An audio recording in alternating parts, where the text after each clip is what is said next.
اعوذ باللہ من الشیطان الرجیم بسم اللہ الرحمن الرحیم الحمدللہ الذی ہدانا لہذا وما کنا لنہتدی لولا ان ہدانا اللہ صدق اللہ العظیم رب اشرح لی صدری ویسر لی امری واحلل عقدۃ من لسانی یفقہوا قولی رب یسر ولا تعسر وتمم بالخیر آمین یا رب العالمین۔ آپ کو یاد ہوگا کہ آج سے تقریباً 4 ماہ پہلے جب ہماری اس کلاس کا پہلا دن تھا تو اس دن بھی غالباً میں نے آپ کے سامنے سورۃ الاعراف کی یہی آیت تلاوت کی تھی کہ الحمدللہ الذی ہدانا لہذا، تمام تعریف تمام شکر اس اللہ کا جس نے ہمیں یہاں تک پہنچایا۔ وما کنا لنہتدی لولا ان ہدانا اللہ، اور ہم کبھی بھی یہاں نہ پہنچ پاتے اگر اللہ ہی ہمیں یہاں نہ پہنچاتا۔ تو اس وقت ہم نے اللہ کا شکر ادا کیا تھا کہ اللہ کی توفیق ہے جس کی وجہ سے ہم یہاں پر جمع ہوئے ہیں، کلاس پڑھنے کے لیے اکٹھے ہوئے ہیں، قرآن مجید کو سمجھنے کے لیے، قرآن مجید کی زبان سیکھنے کے لیے، اور اس زبان کو سیکھ کر اللہ کے کلام کو سمجھ کر اس پر عمل کرنے کے لیے۔ تو آج اللہ تعالیٰ کی توفیق سے ہم اپنی اس کلاس کا آخری لیکچر پڑھ رہے ہیں، اور آج میں نے اس آیت کو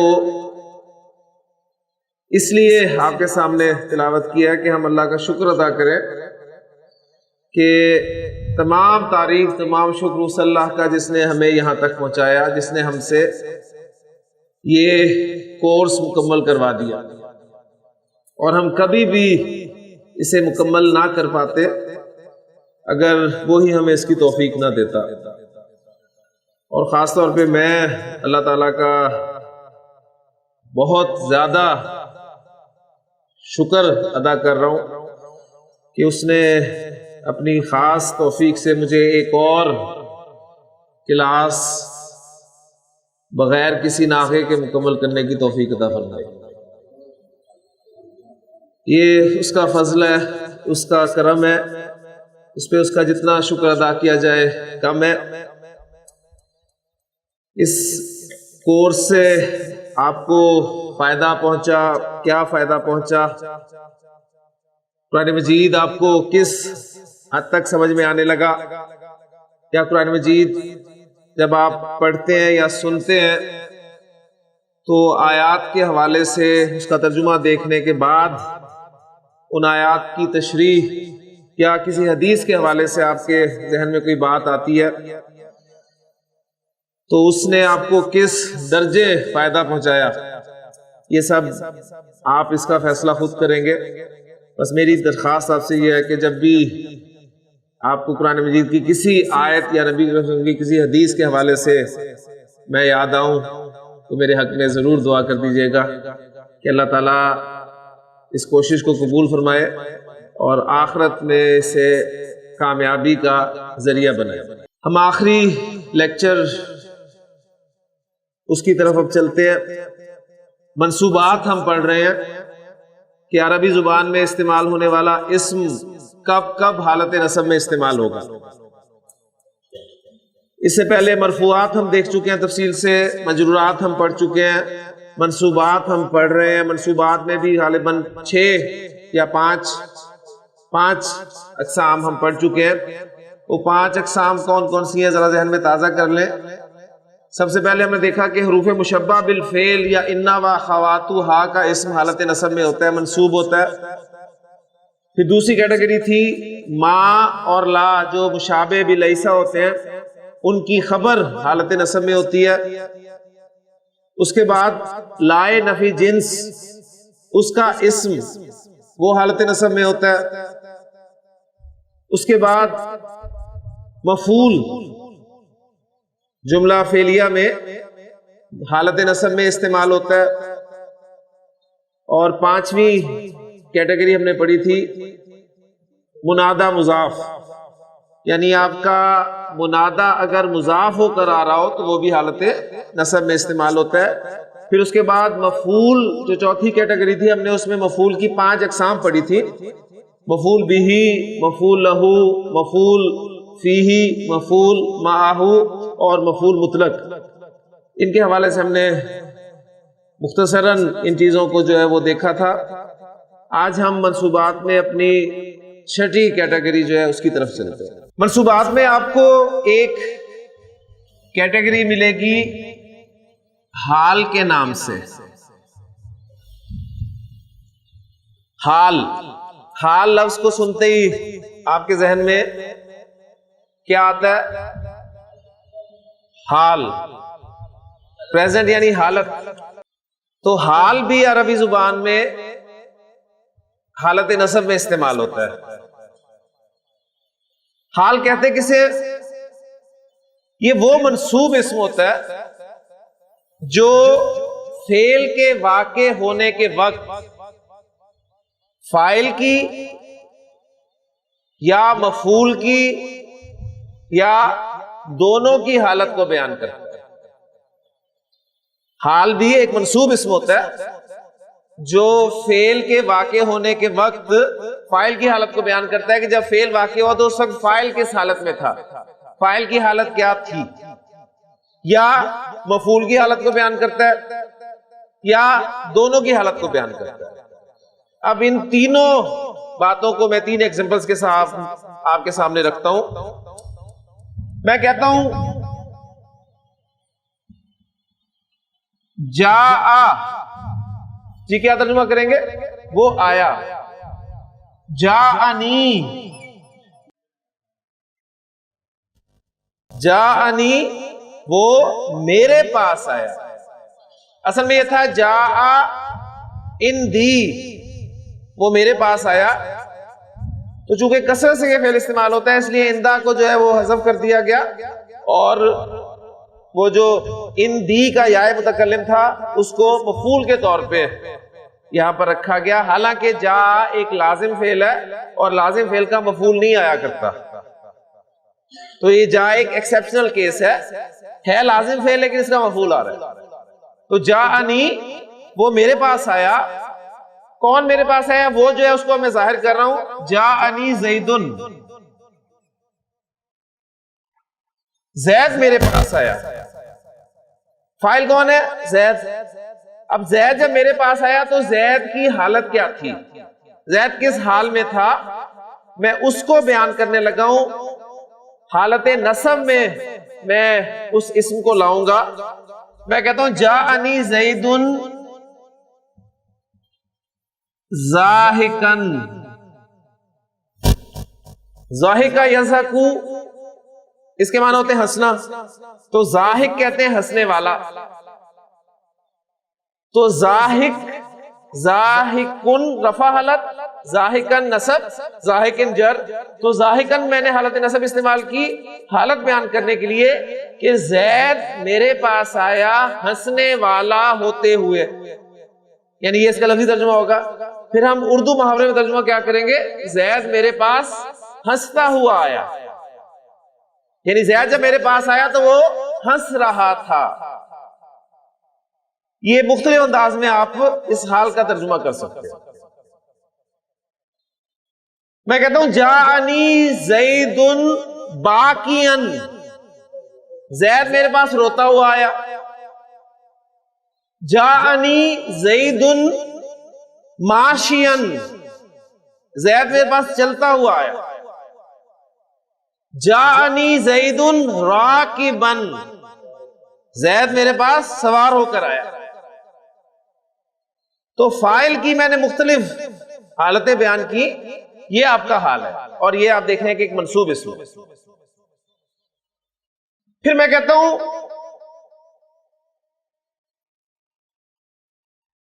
رأیتو، میں نے دیکھا زیدن، زید، میں نے زید کو دیکھا۔ اب میں آگے کہہ رہا ہوں میں نے زید کو دیکھا نائمن،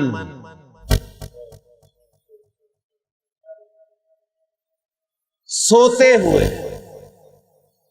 اب یہاں پر یہ کس کا حال بیان ہو رہا ہے؟ یہ کیا فاعل کا حال بیان ہو رہا ہے؟ یہاں پر یہ زید کا ہی حال بیان ہو رہا ہے، لیکن اب زید جو ہے مفعول ہے، تو یہاں پر مفعول کا حال بیان ہو رہا ہے۔ اگر میں کہتا نا رأیت زیدن ضاحکن، تو وہاں پر پاسبلٹی تھی یہ فاعل کا بھی حال ہو سکتا تھا کہ میں نے زید کو دیکھا ہنستے ہوئے، یعنی میں ہنس رہا تھا، یا دوسری پاسبلٹی تھی کہ زید ہنس رہا تھا، دونوں کی پاسبلٹی موجود تھی۔ لیکن جب میں نے نائمن کہا تو اب یہاں پر میں نکل گیا، کیونکہ میں سوتے ہوئے زید کو دیکھ نہیں سکتا۔ تو اب یہ کس کا حال ہے؟ یہ مفعول کا حال ہے کہ زید سویا ہوا، میں نے زید کو دیکھا اس حال میں کہ وہ سو رہا تھا۔ پھر میں کہتا ہوں کلما یکلم، تکلیمن کلام کرنا، کلمت میں نے کلام کیا، کلمت زیدن میں نے زید سے کلام کیا، میں نے زید سے کلام کیا، راکبینی میں نے زید سے باتیں کی، راکبینی اس حال میں کہ ہم دونوں سوار تھے، میں بھی سوار تھا، زید بھی سوار تھا، اور پیچھے لائن لگی ہوئی تھی، کیونکہ اکثر ہم باتیں کر رہے ہوتے ہیں سواری کی حالت میں، اور لوگ بیچارے نکلنے کے لیے ترس رہے ہوتے ہیں کہ کوئی جگہ دیں تو ہم نکلیں، لیکن ہماری باتیں جو ہیں وہ ختم نہیں ہو رہی ہوتی۔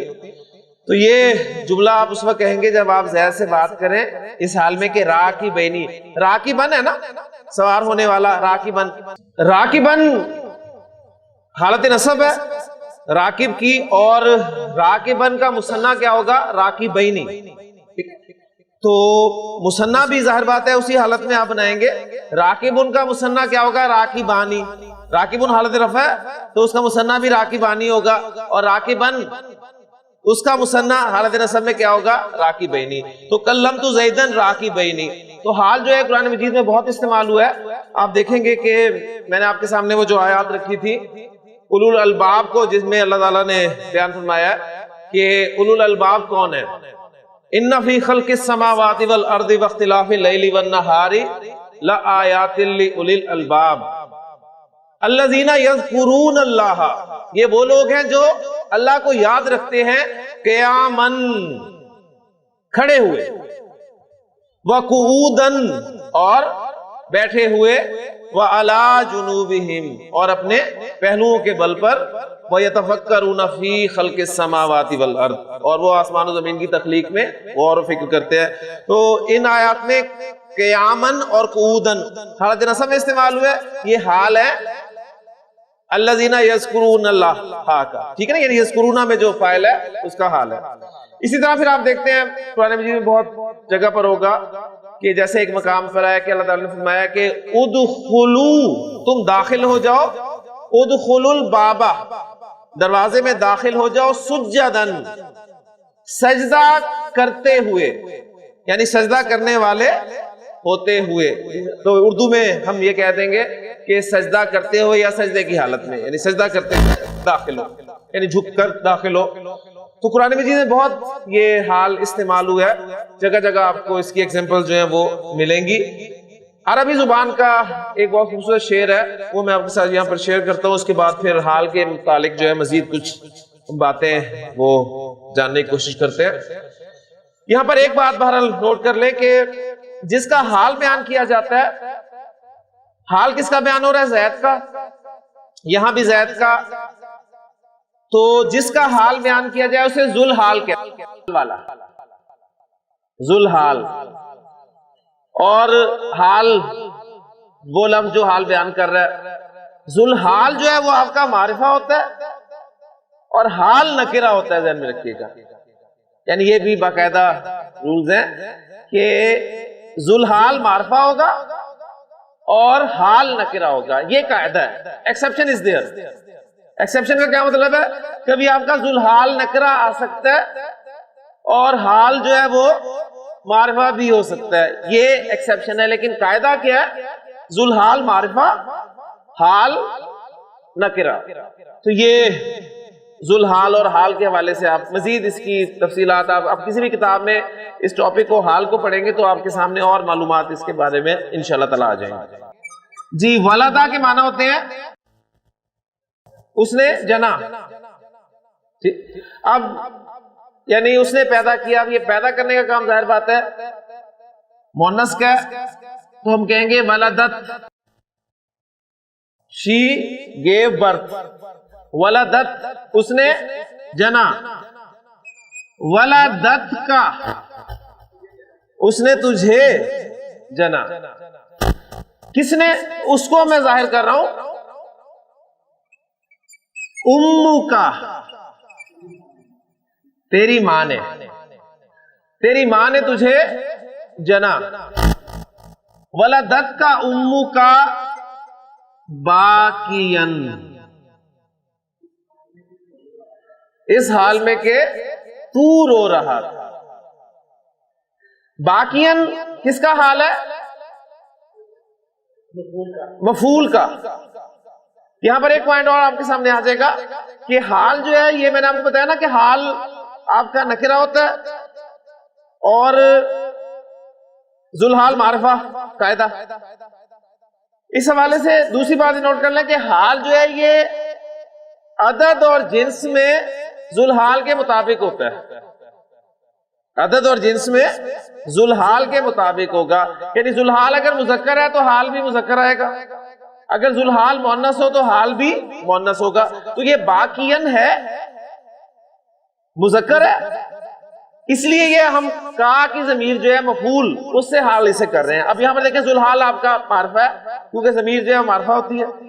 کلیئر ہو گیا نا؟ تو یہ حال مفعول کا حال ہے. ولدت کا امو کا باقین، تیری ماں نے تجھے جنا اس حال میں کہ تو رو رہا تھا.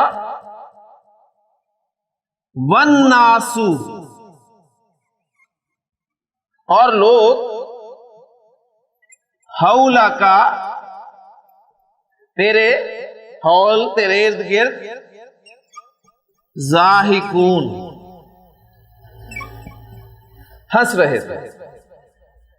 ولدت کا امو کا باقین والناس حولک ضاحکون. فعمل، ہاں جی فعل امر عاملہ یعملو، عاملہ یعملو عمل کرنا، اس سے اعمل تو عمل کر. فعمل پس تو عمل کر صالحن نیک، یعنی عملاً صالحن تو ایسا عمل کر جو نیک ہو. اب یہ لام پہچانے کون سے ہے جی؟ لِتَذْهَبَ، لِتَذْهَبَ مضارع دیکھیں ذہب یذہب یذہب تذہب تذہب. تذہب کیا ہو گیا؟ تذہبا. مضارع خفیف ہوا ہے. مضارع خفیف کس لام کی وجہ سے ہوتا ہے؟ لام کئی کی وجہ سے. لِتَذْهَبَ تاکہ تو جائے، ضاحکن ہنستا ہوا. لِتَذْهَبَ ضاحکن تاکہ تو ہنستا ہوا جائے. وَالنَّاسُ اور لوگ حولا کا تیرے گرد باکون رو رہے ہیں. ولدت کا امو کا باقین والناس حولک ضاحکون. فعمل صالحا لتذهب ضاحکا والناس حولک باکون. یعنی ایسا حال ہونا چاہیے کہ تو جب دنیا سے جائے تو تو ہنس رہا ہو، یعنی تو خوش ہو، اور لوگ جو ہیں وہ رو رہے ہیں. حالانکہ عام طور پہ ایسی کیفیت جو ہے وہ نظر نہیں آتی. انسان جو ہے وہ رو رہا ہوتا ہے اور لوگ جو ہیں خوش ہو رہے ہوتے ہیں کہ جان چھوٹی جی اس سے. کہ بہرحال ایسے بھی لوگ ہیں جن کے جانے کا واقعی انسان کو دکھ ہوتا ہے اور وہ بڑے اطمینان کے ساتھ اس دنیا سے جا رہے ہوتے ہیں. اللہ سے دعا ہے کہ اللہ تعالیٰ ہمیں ایسے ہی لوگوں میں شامل فرمائے. بس اصل شرط یہ ہے کہ فعمل صالحا، نیک عمل ضروری ہے. اس لیے کہ اس وقت انسان کو نظر آ رہا ہوتا ہے کہ اب میرے ساتھ ہونا کیا ہے، کیونکہ کیا تو کچھ ہوتا نہیں، سب کچھ نظر آ رہا ہوتا ہے. تو اس لیے انسان جو ہے رو رہا ہوتا ہے. اور پھر ظاہر بات ہے جن میں دلچسپی ہوتی ہے وہ سامنے ہوتے ہیں.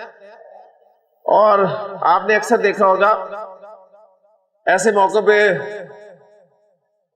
وہ کوئی فرمائش بھی ایسی ہوتی ہے کہ جی اسے کوئی گانا سنائے، حالانکہ ہونا کیا چاہیے وہاں پر اسے کوئی سورت سنائے.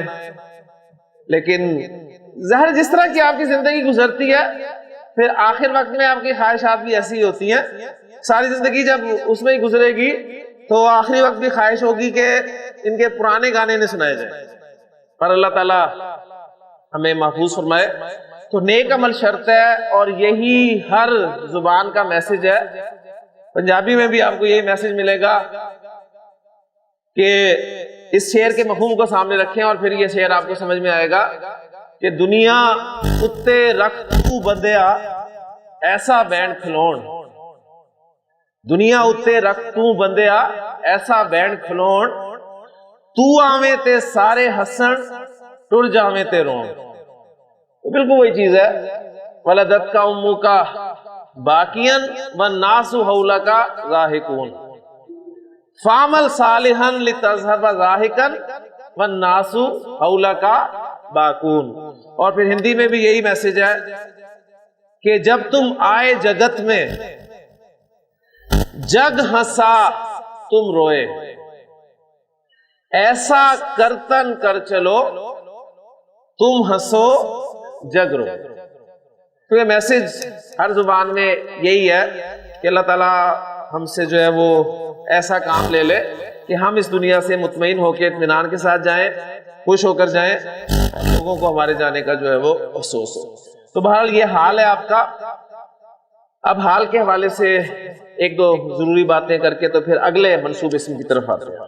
یہ جو ایگزامپلز میں نے آپ کے سامنے حال کی رکھی تھی یہ ایگزامپلز کہلاتی ہیں حال کے مفرد ہونے کی، کہ حال یہاں پر مفرد استعمال ہوا ہے. اور مفرد کا لفظ عربی گرامر کی اصطلاح میں مختلف الفاظ کے مقابلے میں بولا جاتا ہے. یعنی مفرد آپ کا جمع کے مقابلے میں بولا جاتا ہے، واحد یعنی جسے آپ کہتے ہیں، اور مفرد آپ کا جملے کے مقابلے میں بولا جاتا ہے، جملے کے مقابلے میں بولا جاتا ہے. تو اس کا مطلب ہے کہ یہ جتنی ایگزامپلز تھی آپ نے دیکھا کہ حال آپ کا مفرد تھا یعنی جملہ نہیں تھا.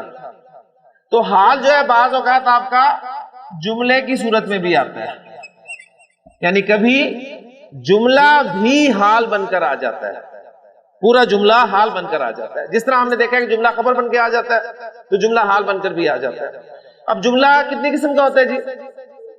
دو قسموں کا ہوتا ہے. کون کون سا؟ جملہ اسمیہ بھی ہوتا ہے اور جملہ فعلیہ بھی ہوتا ہے. جملہ فعلیہ کا فعل ہے وہ کتنی قسموں کا ہو سکتا ہے؟ دو قسموں کا ہو سکتا ہے. کون کون سی؟ فعل ماضی بھی ہو سکتا ہے اور فعل مضارع بھی ہو سکتا ہے.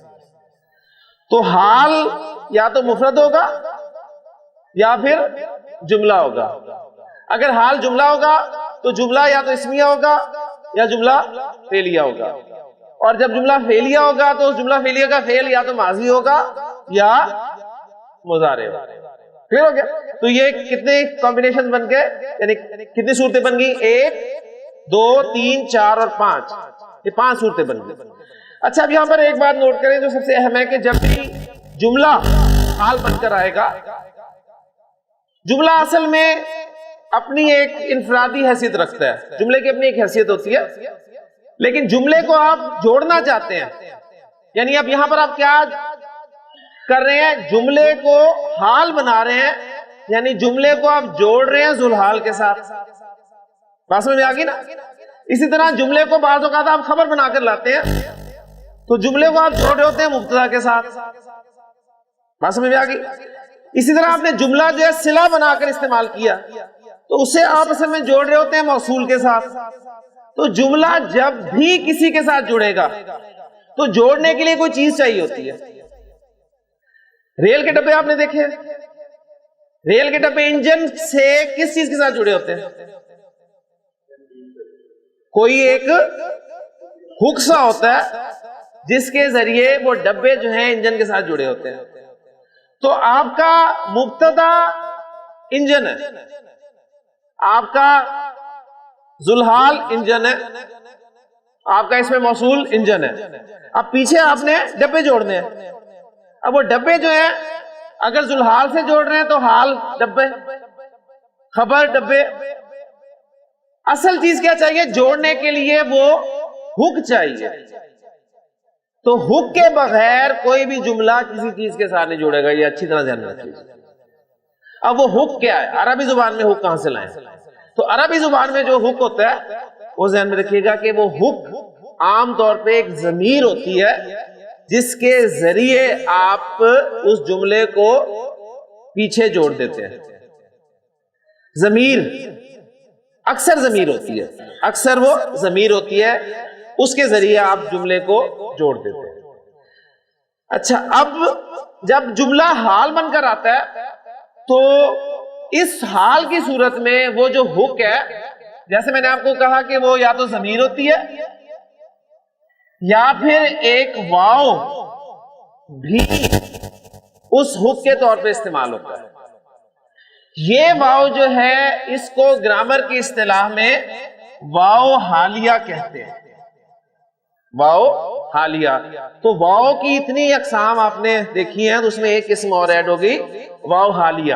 واو حالیہ کیا ہے؟ یہ اصل میں ایک جملے کے ساتھ, جملے سے پہلے ہوگا واو, اور اس واو کے بعد آنے والا جملہ جو ہے وہ حال بن رہا ہوگا پیچھے ذوالحال کی.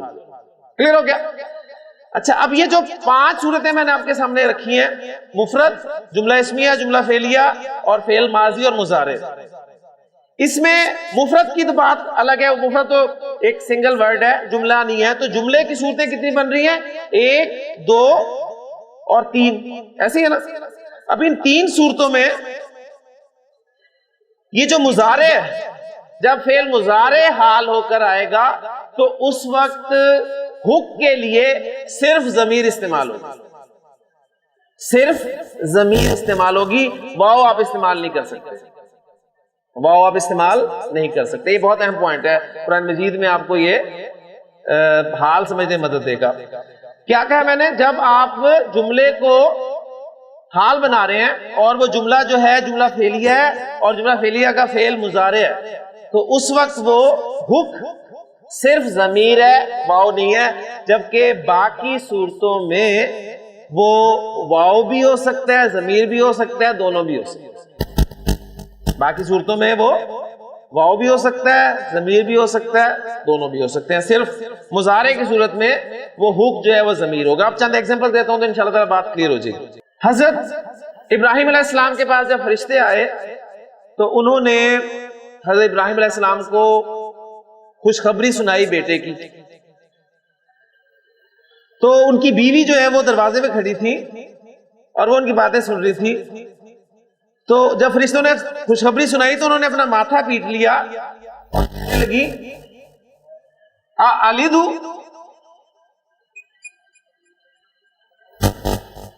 ولد یلدو, یلدو تلدو تلدو الیدو, الیدو, کیا میں جنوں گی, کیا میں جنوں گی؟ وَأَنَا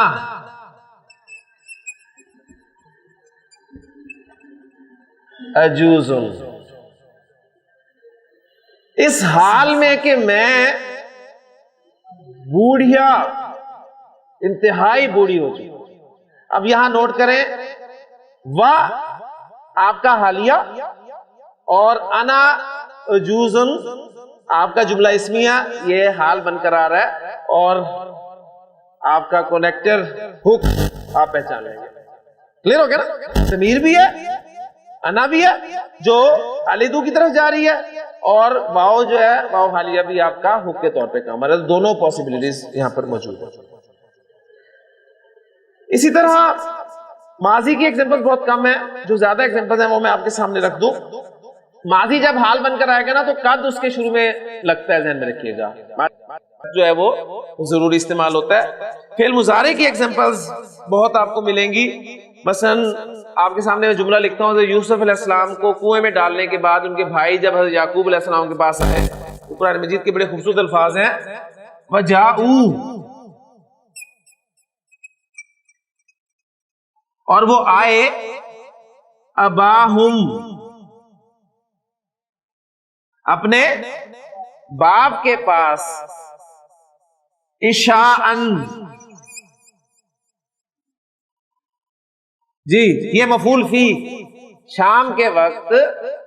اور آگے کیا الفاظ ہیں؟ یبکونا، روتے ہوئے. اب یہاں پر دیکھیں یبکونا، یہ پورا جملہ فعلیہ جس کا فعل مضارع ہے وہ حال بن کر آ رہا ہے، اس حال میں کہ وہ رو رہے تھے، روتے ہوئے آئے. تو یہاں پر واو نہیں لگا ہوا، واو نہیں لگے گا. جب مضارع آئے گا حال بن کے تو اس وقت واو نہیں لگے گا، صرف یبکونا کے اندر جو ضمیر ہے نا، صحیح ہے، وہ اس کی طرف لوٹ رہی ہے. یعنی وہ ضمیر ایسی ہوگی جو پیچھے لوٹ رہی ہو، جس کے ساتھ آپ جوڑ رہے ہیں اس کی طرف، اس کے مطابق ضمیر ہونی چاہیے، یہ ذہن میں رکھیے گا، اس کے مطابق ضمیر ہونی چاہیے. اسی طرح آپ دیکھیں اذا جاء نصر اللہ والفتح ورأیت الناس یدخلون فی دین اللہ افواجا، دو جگہ پر اس حال میں کہ وہ داخل ہو رہے ہیں اللہ کے دین میں فوج در فوج. تو بہت ساری ایگزامپلز آپ کو جو ہے وہ حال کی ملیں گی. تو حال کے حوالے سے اتنی انفارمیشن کافی ہے، کیونکہ ابھی ہم نے منصوبات اپنے پورے بھی کرنے ہیں، اور جیسے کہ میں عرض کر چکا ہوں ہمارا آخری لیکچر ہے، تو میں چاہتا ہوں کہ جتنا میں آپ کو ڈلیور کر سکتا ہوں آخری لیکچر میں وہ کر دوں. تو منصوبات میں ہمارا چھٹا منصوب اسم کون سا ہو گیا؟ حال. حال جو ہے مفرد بھی ہوگا، جملہ بھی ہوگا. مفرد آپ کے سامنے آ گیا. اب جیسے دیکھیں نا جملے کی ایگزامپلز اور بھی آپ کو ملیں گی. لا تقربوا الصلاۃ انتم سکارا، نماز کے قریب مت جاؤ، وانتم سکارا، اس حال میں کہ تم نشے میں ہو، یعنی نشے کی حالت میں نماز کے قریب مت جاؤ. ولا جنوبن، اور نہ ہی جنابت کی حالت میں. تو جنوبن وہاں پر مفرد اسم آ گیا حال کے طور پہ، اور وانتم سکارا پورا جملہ حال بن کر آ گیا. تو ایسی بہت ساری ایگزامپل ہے. یہ چیزیں آپ کو قرآن باقی سمجھائے گا. قرآن جب آپ مطالعہ کریں گے تو آپ کے سامنے آئے گا، ترجمہ آپ دیکھیں گے تو آپ کو لگے گا اچھا یہاں پر یہ ترجمہ کیا گیا تو کس حوالے سے کیا گیا. تو الحمدللہ حال جو ہے ہمارا یہاں پر مکمل ہو گیا. منصوبات میں ہمارا 7واں منصوب اسم ہے، وہ ہے تمییز. تو اب ہم تمییز سیکھیں گے. کوشش کروں گا کہ آپ کو میں تمییز سکھاؤں. تمییز کسے کہتے ہیں؟ تمییز وہ منصوب اسم ہے جو ابہام کو دور کرنے کے لیے استعمال کیا جاتا ہے. ایک ابہام ہوتا ہے، کسی اسم میں ابہام ہوتا ہے، مبہم اسم ہوتا ہے. اس مبہم اسم کے ابہام کو دور کرنے کے لیے حالت نصب میں آپ ایک اسم لائیں گے جسے تمییز کہیں گے. اب یہ ابہام کس اسم میں ہو سکتا ہے؟ یہ عدد میں ہو سکتا ہے، عدد میں ابہام ہو سکتا ہے. مثلا میں کہتا ہوں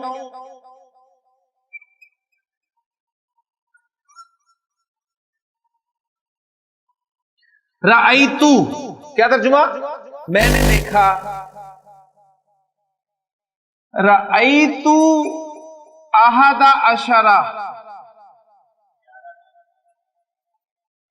رأیتو احد عشرہ، میں نے 11 دیکھے. رأیتو فعل و فاعل اور احد عشرہ مفعول، میں نے 11 دیکھے. اب اس 11 عدد میں ابہام ہے، 11 سے مراد کیا ہے؟ اب اس ابہام کو دور کرنے کے لیے آپ ایک حالت نصب میں اسم لا رہے ہیں، کوکبن. اس کوکبن نے آگے اس عدد کے ابہام کو دور کر دیا. یا ابتی انی رأیت احد عشرہ کوکبن، میں نے 11 ستارے دیکھے، والشمسا اور سورج دیکھا، والقمرا اور چاند کو دیکھا، رأیتہم میں نے انہیں دیکھا، لی ساجدینا، ساجدینا حالت نصب میں، کیوں لی ساجدینا؟ میں نے انہیں دیکھا کہ وہ مجھے سجدہ کر رہے ہیں، یعنی مجھے سجدہ کرتے ہوئے، میں نے انہیں اس حال میں دیکھا کہ مجھے سجدہ کر رہے ہیں۔ قرآن مجید میں آپ دیکھیں حال کے حوالے سے، پھر ہم پیچھے حال پہ جا رہے ہیں، بار بار آپ کو ملے گا خالدین فیہا ابدا۔ اب یہ خالدینہ کی نسب کیوں آتی ہے؟ اس حال میں کہ وہ اس میں ہمیشہ ہمیش رہیں گے، اس میں ہمیشہ ہمیش رہنے والے ہوتے ہوئے، یعنی ہمیشہ ہمیش رہیں گے وہ، اس میں ان کی حالت بیان کی جاتی ہے۔ تو یہاں پر آ گیا جی یہ تمییز ہے۔ اسی طرح آپ دیکھیں گے وہ ابہام جو ہے وہ وزن میں بھی ہو سکتا ہے، وزن میں، مثلا میں کہتا ہوں اندی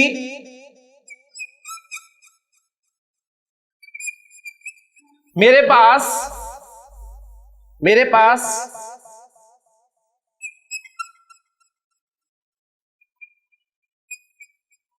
غرام، میرے پاس، ہاں جی غرام کسے کہتے ہیں؟ گرام کو، میرے پاس 1 گرام ہے، میرے پاس 1 گرام ہے۔ گرام وزن کے لیے ہوتا ہے نا، وزن ہے نا، گرام کلو گرام، میرے پاس 1 گرام ہے۔ اب 1 گرام یہ اندی آپ کا خبر مقدم اور غرام یہ مبتدا مؤخر، میرے پاس 1 گرام ہے۔ اب 1 گرام میں ابہام پایا جائے، 1 گرام کیا ہے بھائی؟ میں آگے حالت نصب میں ایک اسم لاتا ہوں، ذہبن، تو اس اسم نے غرام کے ابہام کو دور کر دیا کہ میرے پاس 1 گرام سونا ہے، 1 گرام سونا ہے۔ تو یہ وزن میں ابہام جو ہے وہ دور، کلیئر ہو گیا؟ بعض اوقات ابہام جو ہے وہ پیمائش میں ہوتا ہے۔ اب یہ ہمارا قرآن کے حوالے سے کوئی پیمائش وغیرہ اس طرح کی چیز نہیں ہے، بعض اوقات پیمائش جیسی چیز میں ہوتا ہے، بعض اوقات وزن جیسی چیز میں ہوتا ہے۔ جیسے قرآن مجید میں آپ کے سامنے ایگزامپل رکھتا ہوں تو بات کلیئر ہو جائے گی۔ قرآن مجید میں ہے من یعمل، جو عمل کرے گا،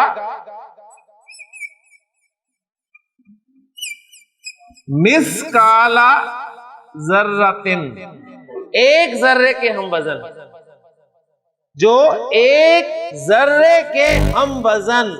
اب یہ مسکال کی نسب کیوں آئی ہے؟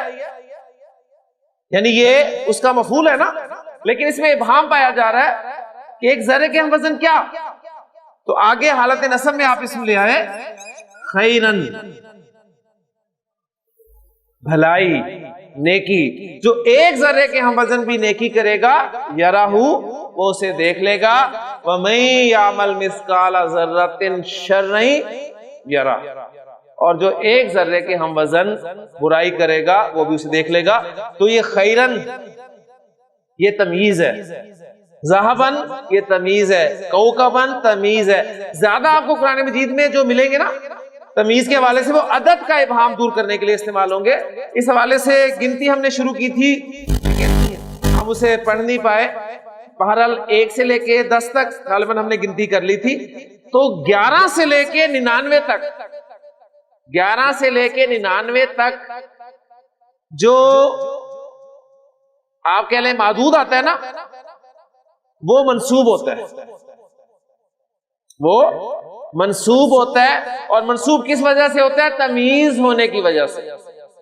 اب 11 سے دیکھیں شروع ہو رہا ہے نا، احد عشرہ، اس کے بعد آگے آ رہا ہے کوکبن، جس کو آپ گن رہے ہیں، یہ اصل میں تمیز ہے، یہ اس ابہام کو دور کرنے کے لیے آ رہا ہے۔ تو 11 سے لے کے 99 تک جو آپ کو معدود ملے گا وہ حالت نصب میں ملے گا، اور وہ اس کے لیے تمیز ہوگا۔ اس طرح آپ دیکھیں نبی صلی اللہ علیہ وسلم کی حدیث ہے کہ من القرآن 30 آیتن، من القرآن میں لکھ دیتا ہوں.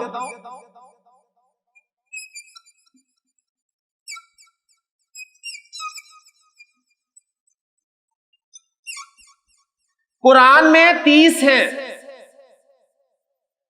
کیا 30 ہیں؟ آیتن. آیات. اب یہ آیتن کی نسب کیوں آئی ہے؟ تمیز ہونے کی وجہ سے. سلاسونہ میں جو ابہام پایا جا رہا تھا نا، آیتن نے آ کے اس کو ابہام کو دور کر دیا. تو 11 سے لے کے 99 تک جو عدد ہیں ان کا معدود منصوب تمیز کی وجہ سے ہوتا ہے، اور واحد آتا ہے. ذہن میں رکھیے، واحد آتا ہے. آیتن واحد ہے، کوکبن واحد ہے. اسی طرح جب آپ قرآن مجید کی صورتیں دیکھتے ہیں تو شروع میں لکھا ہوتا ہے کہ یہ صورت ہے اور اس میں اتنی آیات ہیں. تو آپ دیکھیں گے آیتن لکھا ہوگا، یعنی نمبر لیا ہوگا اور اس کے بعد آیتن لکھا ہوگا، اس میں اتنی آیات ہیں. تو یہ آیتن کی جو نسب ہے یہ تمیز کی وجہ سے ہوتی ہے. اب یہاں پر ایک سوال پیدا ہوتا ہے کہ 11 سے لے کے 99 تک تو تمیز ہوتی ہے اور تمیز منصوب ہوتی ہے، تو کیا پیچھے 3 سے لے کے 7 تک 9 10 تک وہ تمیز نہیں ہوتی؟ وہاں پر آپ نے دیکھا تھا کہ وہ بھی تمیز ہوتی ہے، لیکن وہ تمیز بدتمیز ہوتی ہے اس حوالے سے کہ وہ منصوب نہیں ہوتی، وہ مجرور ہوتی ہے. جیسے دیکھیں الذی خلق سبع سماوات. اب گرامر کی کتابوں میں آپ کو سماوات جو ہے یہ تمیز کے طور پہ ملے گا، لیکن آپ کہیں گے تمیز تو منصوب ہوتی ہے، لیکن یہ تمیز جو ہے شروع کی اعداد اس میں یہ حالت جر میں آتی ہے، تو یہ ایک ایکسیپشن ہے. لیکن عام طور پہ تمیز جو ہے وہ حالت نصب میں ہی استعمال ہوتی ہے. کلیئر ہو گیا؟ اب یہ تو تھا کسی اسم سے ابہام کو دور کرنا، لیکن تمیز جو ہے یہ بعض اوقات اسم کے علاوہ جملے میں ابہام پایا جاتا ہے، اس کے ابہام کو بھی دور کرتی ہے. مثلا ایک جملہ آپ کو دے رہا ہوں، میں کہتا ہوں زید حسن.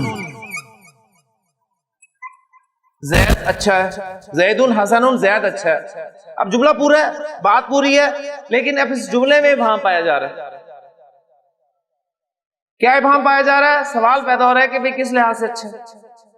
زید حسن، زید اچھا ہے، کس لحاظ سے اچھا ہے؟ تو میں اس جملے کے ابہام کو دور کروں گا تمیز کے ذریعے سے. اور تمیز کیا ہے؟ ایک منصوب اسم ہے. میں کہتا ہوں زید حسن وجہن. کیا ترجمہ ہوگا؟ شکل کے لحاظ سے زید شکل و صورت کے لحاظ سے اچھا ہے. زید حسن، زید اچھا ہے مالن، مال کے لحاظ سے. زید حسن عملن، زید اچھا ہے عمل کے لحاظ سے. اب دیکھیں قرآن مجید میں کیا اللہ تعالیٰ ارشاد فرما رہے ہیں کہ تبارک الذی بیدہ الملک وہو علی کل شیء قدیر الذی خلق الموت والحیات لیبلوکم ایکم احسن عملا. ایکم احسن، تم میں سے کون زیادہ اچھا ہے عمل کے لحاظ سے. اس نے یہ موت اور زندگی کا سلسلہ کیوں پیدا کیا؟ تاکہ وہ آزمائے تمہیں کہ تم میں سے عمل کے لحاظ سے کون اچھا ہے. اللہ تعالیٰ نے یہ نہیں کہا کہ تم میں سے اسٹیٹس کے لحاظ سے کون اچھا ہے، تم میں مال کے لحاظ سے کون اچھا ہے. اس نے یہ زندگی اور موت کا سلسلہ پیدا ہی اس لیے کیا تاکہ وہ آزمائے کہ تم میں سے ایکم احسن عملا، عمل کے لحاظ سے کون اچھا. تو یہ دیکھیں جملے میں جو ابہام تھا نا، تم میں کون اچھا ہے، ابھی ابہام ہے کہ کس لحاظ سے، تو آگے تمیز نے اس ابہام کو دور کر دیا. اسی طرح دیکھیں آپ دعا کرتے ہیں اللہ تعالیٰ سے کہ ربی، اے میرے رب، زدنی، مجھے زیادہ کر دے. ربی زدنی، زد فعل امر ہے، ربی زد، اے میرے رب مجھے زیادہ کر دے، نی مجھے ابہام ہے کس لحاظ سے؟ تو آپ کہتے ہیں علمن. رب زدنی علما. پھر دیکھیں قرآن مجید میں ہے کہ یا ایھا الذین آمنوا لما تقولون ما لا تفعلون، تم کہتے کیوں جو کرتے نہیں ہو. یا ایھا الذین آمنوا لما تقولون ما لا تفعلون، تم وہ کہتے کیوں جو کرتے نہیں ہو. کبرا، وہ بہت بڑی بات ہے. مقتن، ناپسندیدگی کے لحاظ سے. عند اللہ، کہ تم وہ کہو ما لا تفعلون، جو کرو. تو کبرا مقتن، یہ مقتن کی نسب کیوں آئی ہے؟ یہ تمیز ہے اس ابہام کو دور کرنے. تو یہ تھا آپ کا تمیز. تمیز بھی آپ نے دیکھی بعض اوقات تمیز جو ہے کس کے ابہام کو دور کرے گی؟ اسم کے ابہام کو دور کرے گی. اور کبھی تمیز جو ہے وہ جملے کے ابہام کو دور کرے گی. اور اس کی پہچان یہ ہوتی ہے کہ ایک سوال آپ کر سکتے ہیں جی کس لحاظ سے، تو تمیز جو ہے یہ کس لحاظ سے کے جواب میں آیا کرتی ہے. زید اچھا ہے، کس لحاظ سے؟ تو یہ اس کے جواب میں آپ تمیز جو ہے وہ لا رہے. لیکن منصوبات میں ہمارا آخری منصوب اسم کتنے ہو گئے اب تک؟ 7، اور یہ ہے 8واں اور آخری. میں نے آپ کو کہا تھا کہ منصوبات سب سے زیادہ ہیں، تو 8 تو ہمارے مرفوعات بھی تھے. تو ذرا وہ مفعول کی جو 5 قسمیں ان کو بھی شامل کر لیں تو کتنے بن جائیں گے جی؟ کتنے بنے گلزار صاحب؟ 13 بن گئے نا. تو 13 ٹوٹل منصوبات ہیں.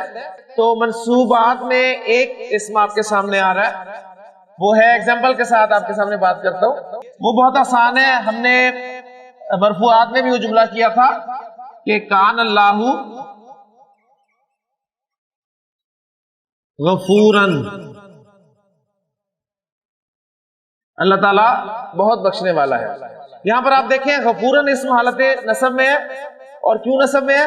کانا کی خبر، کانا کی خبر حالت نصب میں ہوتی ہے. ٹھیک ہے. تو کانا جو ہے فعل ناقص میں سے ہے، اس میں ہم بات تفصیل سے کر چکے ہیں. افعال ناقصہ کانا کے علاوہ بھی ہیں، مثلا اصبح قرآن مجید میں ایک فعل ناقص استعمال ہوا ہے. تو سورہ ملک کی آخری آیت ہے قل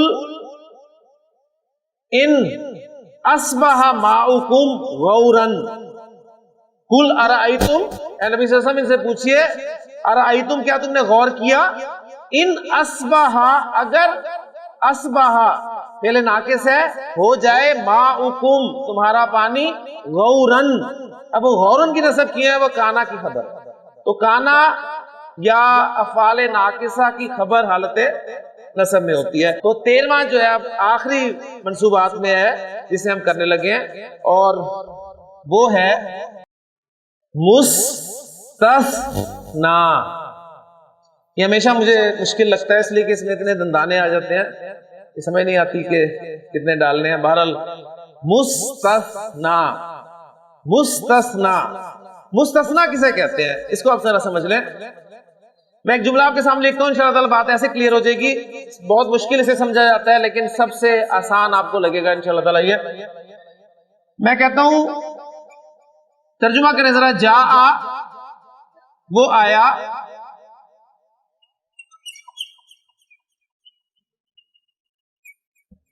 جاءت طلاب طلبہ آئے، فی الفصل کلاس میں. جاءت طلاب فی الفصل، تمام طلبہ کلاس میں آئے. تمام کا ترجمہ کہاں سے لے رہا ہوں میں؟ الف لام سے. تمام طلبہ کلاس میں آئے. ان تمام طلبہ میں زید بھی شامل تھا.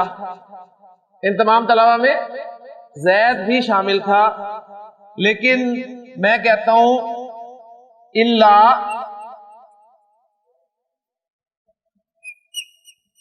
زید، سوائے زید کے. اب یہ جو زید آیا ہے اس کو میں حالت نصب میں رکھوں گا، یہ ہے آپ کا مستثنا. مستثنا وہ منصوب اسم ہے جس کو آپ نے ایگزمپٹ کر دیا. ایگزمپٹ کر دیا کس میں سے؟ پہلے ایک جملہ آ رہا تھا، اس جملے میں ایک حکم لگ رہا تھا، آنے کا حکم لگا تمام طلاب پہ. یہ طلبہ آئے، طلبہ کلاس میں آئے، پھر طلبہ میں سے آپ نے زید کو ایگزمپٹ کر دیا، تو یہ زید جو ہے یہ آپ کا مستثنا ہے. کلیئر ہوگی بات؟ اب تین چیزیں یہاں پر آپ کو سمجھنی ہوں گی. زید آپ کا مستثنا ہے،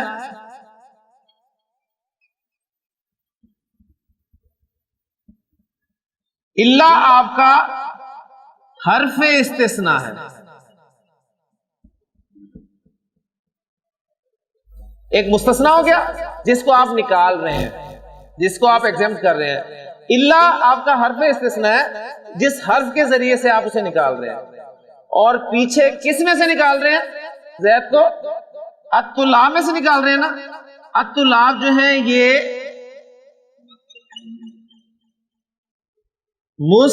مستثنا منہ، جس میں سے آپ نکال رہے ہیں. جا طلابو فی الفصل الا زیدن، طلبہ کلاس میں آئے سوائے زید کے. زید آپ کا مستثنا اور مستثنا آپ کا منصوب ہے. کلیئر ہو گیا؟ میں کہتا ہوں اب آپ ذرا مجھے بتائیے گا کہ اس میں مستثنا منہ کون ہے، مستثنا کون ہے، اور حرف استثناء کیا ہے؟ میں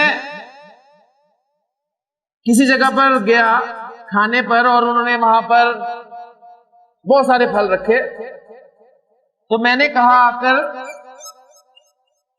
اکلتو، میں نے کھایا، الفواکہ،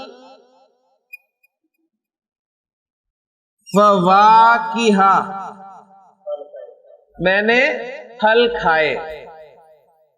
کوئی بتا جی وہاں آپ نے کیا کھایا؟ اکثر گھر جا کے پوچھتے ہیں بچے، ہاں جی کیا کھایا؟ پہلا سوال یہ ہوتا ہے. تو آپ کہتے ہیں جی اکلت الفواکہ، میں نے پھل کھائے، الا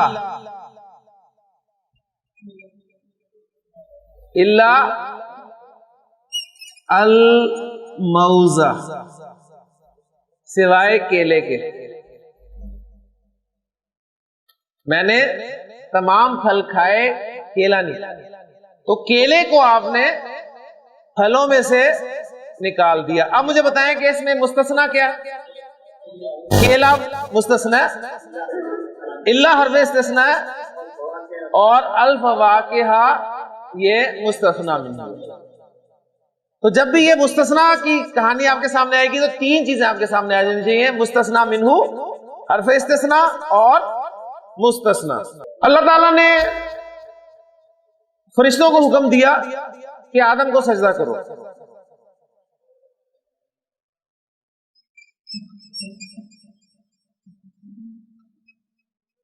فسجدوا، تو انہوں نے سجدہ کیا، اللہ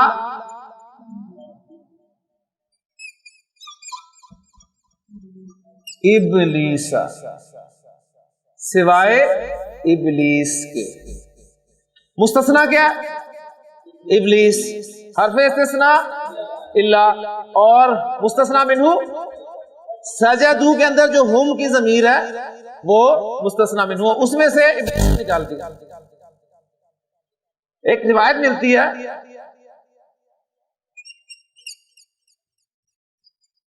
لِكُلِّ دَاءٍ، ہر بیماری کے لیے دواء، ایک دوا ہے.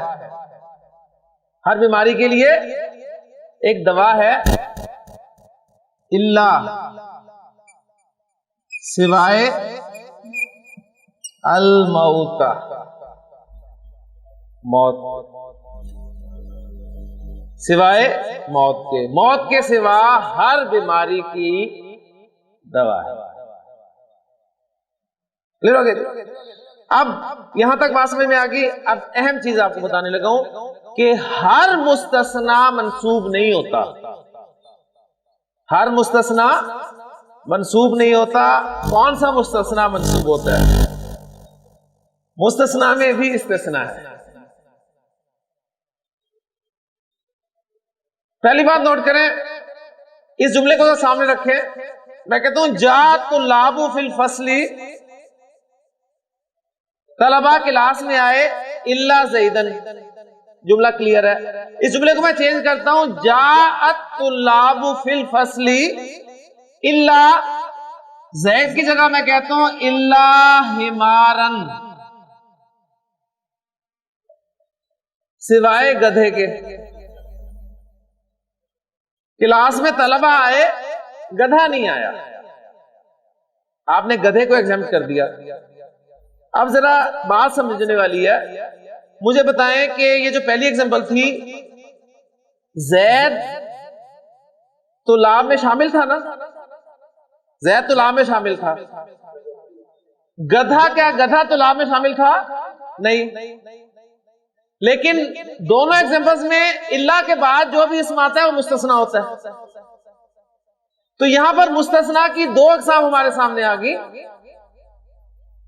دو، ایک ہے مستثنا متصل.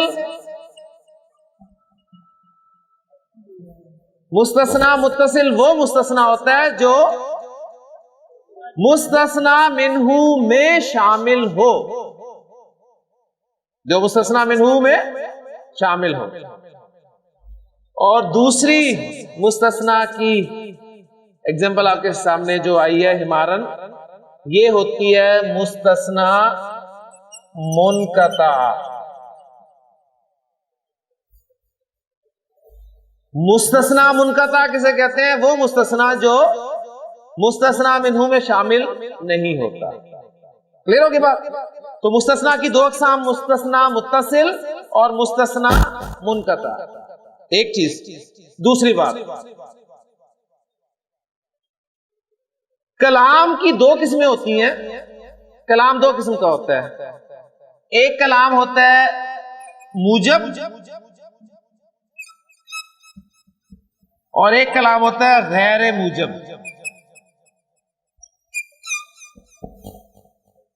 موجب کلام کسے کہتے ہیں؟ غیر موجب کلام کسے کہتے ہیں؟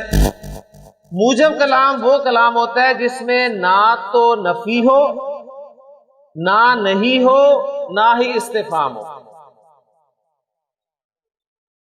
جب بھی کلام میں، یعنی پازیٹیو جملہ، جب بھی جملہ سوالیہ ہو جائے، جب بھی جملہ نفی والا ہو جائے، یا جب بھی جملے میں نہیں آ جائے، تو وہ کلام جو ہے وہ موجب سے غیر موجب ہو جاتا ہے. اب مجھے بتائیں جاءت الطلاب فی الفصل، یہ کلام موجب ہے یا غیر موجب ہے؟ موجب ہے. میں کہتا ہوں ما جاءت الطلاب فی الفصل، کلام موجب ہے یا غیر موجب ہے؟ غیر موجب. سمجھ میں آ گئی نا؟ جب کلام کسے کہتے ہیں؟ وہ کلام جس میں نفی نہیں، استفہام نہ ہو. اب ان دو باتوں کو سامنے رکھیں. ان دو باتوں کو سامنے رکھیں. مستثنا متصل، مستثنا منقطع. کلام موجب، کلام غیر موجب. میں نے آپ کو بات رکھی تھی کہ مستثنا کس صورت میں منصوب ہوتا ہے. تو مستثنا کے منصوب ہونے کی لازمی صورت یہ ہے کہ آپ کا کلام موجب ہو،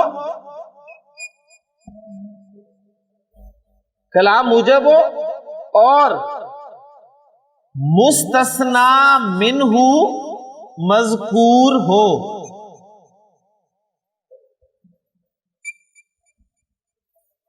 مستثنا منہ مذکور ہو، وہ بھی ذکر کیا جائے. کلیئر ہو گئے؟ کلام موجب ہو اور مستثنا منہ مذکور ہو تو مستثنا آپ کا لازماً منصوب ہوگا. لازماً منصوب ہوگا ایک چیز. اور اگر آپ کا مستثنا منقطع ہے تو بھی لازماً منصوب ہوگا. اس کو الگ سے اس لیے کیا کہ متصل کی صورت میں پاسبلٹی تھی دوسری بھی، لیکن منقطع ہر صورت میں، مستثنا منقطع جو ہے وہ ہر صورت میں منصوب ہوتا ہے، لیکن مستثنا متصل جو ہے اس میں کلام موجب ہونا چاہیے، پازیٹیو کلام ہونا چاہیے، اور مستثنا منہ بھی مذکور ہونا چاہیے، وہ ذکر ہونا چاہیے۔ اب یہاں پر جو ایک بات آپ کے سامنے آ گئی نئی کہ مستثنا منہ کیا نہیں مذکور ہوتا، ایسی صورت بھی ہو سکتی ہے، تو اس کی جملہ آپ کے سامنے رکھ، مستثنا کو اب ہم ختم کرنے لگے ہیں۔ ما جاء الا زید، اب ذرا نوٹ کریں کلام موجب ہے یا غیر موجب ہے؟ غیر موجب۔ مستثنا منہ مذکور ہے؟ نہیں، دونوں صورتیں نہیں ہیں نا، دونوں صورتیں نہیں ہیں۔ تو اب یہ جو اللہ کے بعد مستثنا آ رہا ہے نا، اللہ کے بعد جو بھی اسم ہوگا مستثنا کہلائے گا، اللہ کے بعد جو مستثنا آ رہا ہے اس کو آپ نے منصوب نہیں رکھنا، بلکہ اس کا اعراب آپ کہہ لیں کہ اس کے مطابق ہوگا، یعنی پیچھے جو جملہ آ رہا ہے نا اس کے مطابق ہوگا۔ یعنی اس کا آسان طریقہ ہوتا ہے کہ ایسی صورت میں اللہ استثناء کے لیے نہیں آتا، صرف حصر کے لیے آتا ہے، حصر کے لیے آتا ہے۔ یعنی آپ ما اور اللہ کو نکال دیں تو ذرا بتائیں جا کے لیے زید کیا بن رہا ہے؟ جا کے لیے زید کیا بن رہا ہے؟ فاعل بن رہا ہے نا۔ جا زیدن، زید آیا، ما جا الا زیدن، یعنی صرف زید آیا۔ تو یہاں پر اللہ اب استثناء کے لیے نہیں آیا بلکہ حصر کے لیے آ گیا۔ میں کہتا ہوں ما رأیت الا زید، آپ بتائیں زید کا اعراب کیا آئے گا؟ ما اور اللہ کو نکال دیں، رأیت زیدن، میں نے زید کو دیکھا۔ اب یہاں پر زید مفعول ہے، اس لیے ما اور اللہ یہ حصر کے لیے آ گئے، یعنی اللہ یہاں پر حصر کے لیے ہے کہ میں نے صرف زید کو دیکھا۔ ما رأیت الا زیدن، کسی کو نہیں دیکھا۔ پھر آپ کہتے ہیں ما مررتو، مرہ یا مرو گزرنا، ما مررتو میں نہیں گزرا، الا مگر، بی زیدن، یہاں تو حرف جاری بتا رہا ہے کہ وہ زید جر میں جائے گا، ٹھیک ہے۔ تو اللہ کے بعد جو اسم آ رہا ہے وہ مستثنا ہے، لیکن ہر مستثنا منصوب نہیں ہے۔ مستثنا منصوب کون سا مستثنا ہے؟ صرف وہ مستثنا جو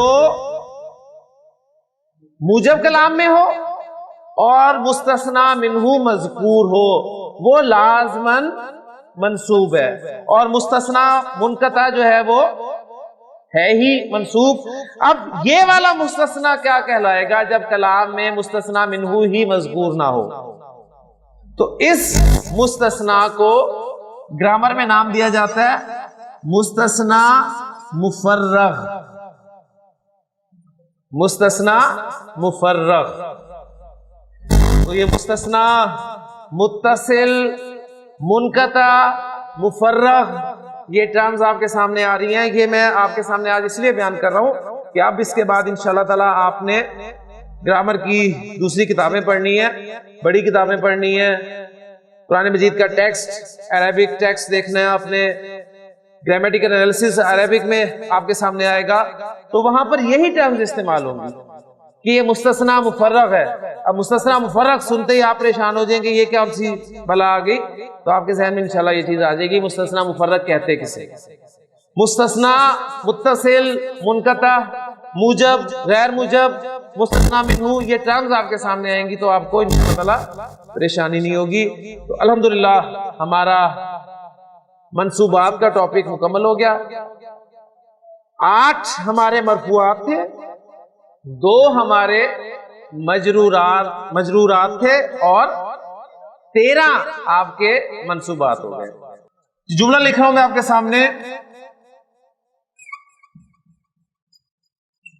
جاءنی طالبن، جاءنی طالبن، جی کیا ترجمہ ہے؟ میرے پاس ایک طالب علم آیا. طالب کس اعرابی حالت میں ہے؟ رفع میں. کیوں؟ فاعل ہے. کلیئر ہو گیا؟ جاءنی طالبن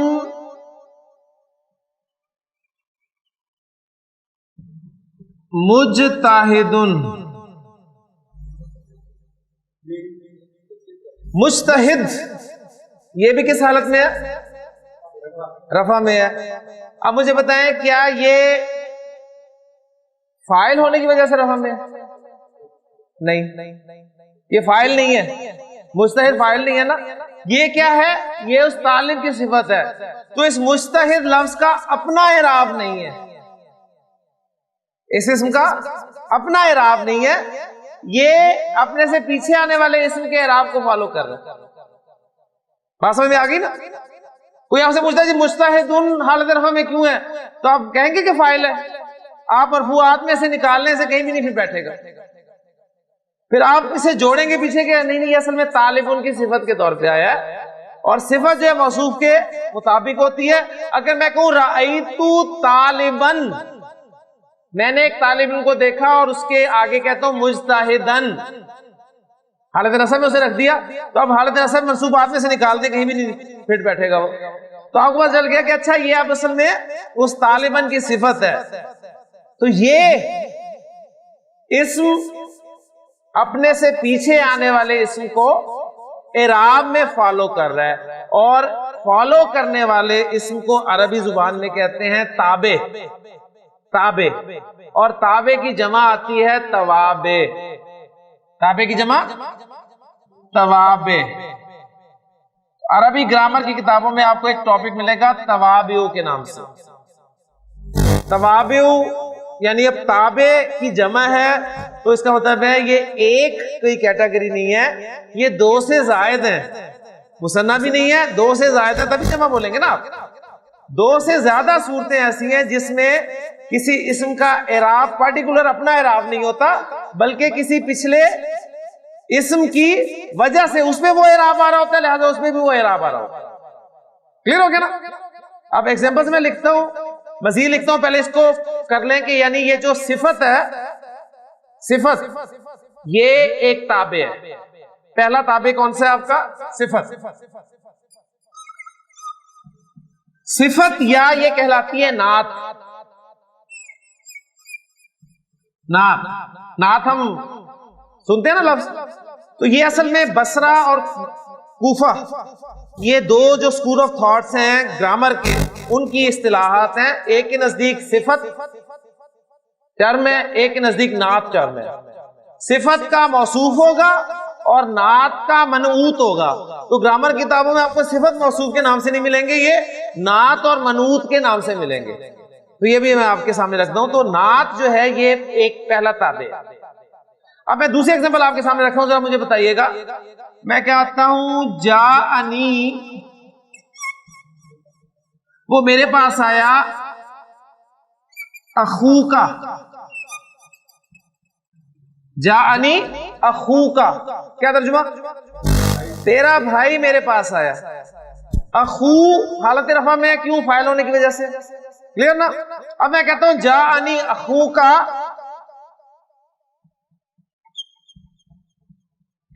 زیدن.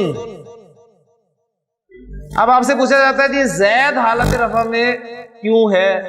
اخو تو فاعل تھا، زید حالت رفع میں کیوں کیا؟ زید فاعل ہے. فاعل تو اخو آ گیا، فاعل تو اخو آ گیا. یہ زید حالت رفع میں کیوں ہے؟ اب یہ زید اخو کی صفت بھی نہیں ہو سکتا. زید کوئی صفت ہو سکتا ہے اخو کی؟ تو یہ نعت منعوت والا چکر بھی نہیں ہے، صفت موصوف نہیں. یہ اب کیٹیگری کیا کہلاتی ہے؟ یہ گرامر کی اصطلاح میں جو تابع ہے یہ کہلاتا ہے بدل. یہ بدل کی اصطلاح آپ کے سامنے آئے گی. یہ بدل ہے. یعنی میرے پاس تیرا بھائی یعنی زید آیا. آپ انگریزی میں کہتے ہیں your brother Zaid came to me. اب حالانکہ your brother آپ کا وہ سبجیکٹ ہے لیکن اس کے بعد آپ زیاد لگاتے ہیں نا, یعنی وہ سبسٹیٹیوٹ ہے, اس کا بدل ہے.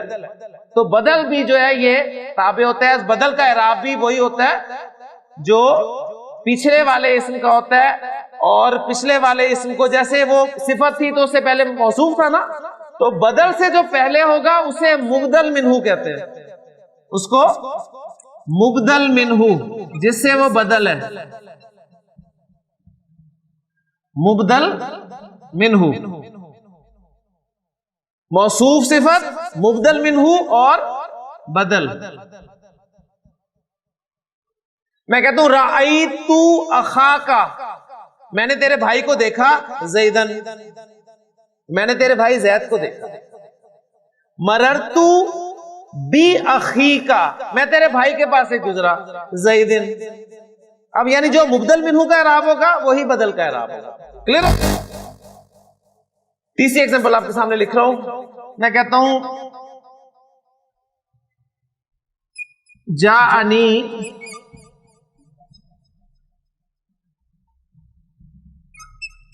زیدن و حامدن. جاءنی زیدن, زید میرے پاس آیا, زید فاعل ہے. یہ حامد کیا ہے؟ یہ فاعل نہیں ہے, یہ واو کے بعد آ رہا ہے.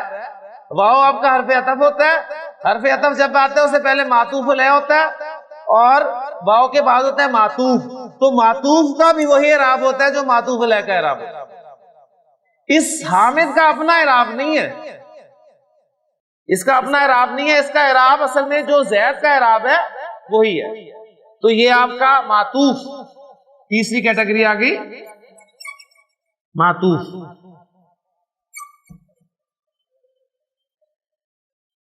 کلیئر ہو گیا؟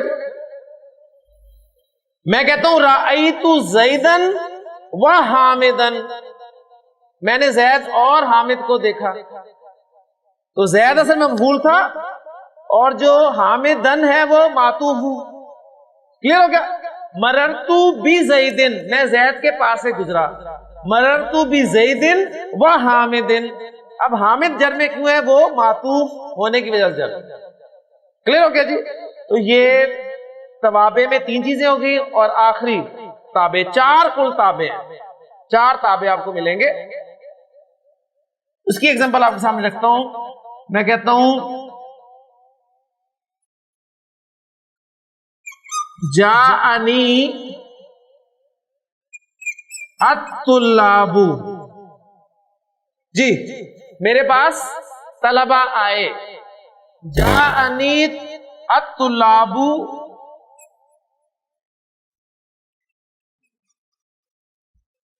کلہم, سب کے سب. الطلاب فاعل ہے, اس وجہ سے رفع میں. کوئی پوچھتا ہے جی کلہم یہ رفع میں کیوں ہے؟ تو آپ کہیں گے کلہم آپ لائے ہیں تاکید کے لیے, تاکید کے لیے, زور دینے کے لیے. تو یہ جو آپ کا تاکید ہے, ٹھیک ہے, یہ بھی آپ کا چوتھا آپ کہہ لیں کہ توابع ہے. تاکید یا توکید, اسے گرامر کی کتابوں میں آپ کو ملے گا. یہ رأیت الطلاب, میں نے طلبہ کو دیکھا. کلہم, میں نے تمام کے تمام طلبہ کو دیکھا. مررتو بالطلاب, میں طلبہ کے پاس سے گزرا. کلہم, سب کے پاس. جس کی تاکید کی جائے اسے موقد, جس کی تاکید کی جائے اسے موقد. اور یہ لفظ جو ہے یہ تاکید یا توکید کہلاتا ہے. اب یہ تاکید جو ہے مختلف الفاظ سے کی جاتی ہے. اس میں ایک لفظ کلا بھی آپ کو ملتا ہے, کلا اور کلا. اس حدیث کو ذرا سامنے لیں. نبی صلی اللہ علیہ وسلم نے فرمایا کہ الراشی والمرتشی کلاہما فی النار, دونوں کے دونوں جہنم, دونوں کے دونوں. وہ کلا جو ہے وہ اس کے تاکید کے لیے استعمال ہوا. وہ تاکید بعض اوقات لفظ سے ہوگی، بعض اوقات اسی آپ ایک لفظ کو بار بار دہرا دیتے ہیں. آپ کہتے ہیں جاءنی زیدن زیدن، 2 دفعہ آپ نے زید بول دیا. جیسے آپ دیکھیں دکن دکا، مل رہا ہے کہ نہیں؟ صفن صفا، یہ صفن صفن 2 دفعہ صفن آ رہا ہے، اس لفظ کو یعنی تاکید کے لیے آپ نے استعمال کر دیا. لیں جی الحمدللہ ہمارا یہ آخری ٹاپک تھا توابع، یہ بھی مکمل ہو گیا. دعا ہے کہ اللہ تعالیٰ کچھ پڑھا اس کو یاد رکھنے کی بھی توفیق عطا فرمائے اور اس کو ہمارے اندر اچھی طرح سے ہمیں سکھا دیں اور قرآن مجید کو سمجھ کر اس پہ ہمیں عمل کرنے والا بنائے. سبحان اللہ.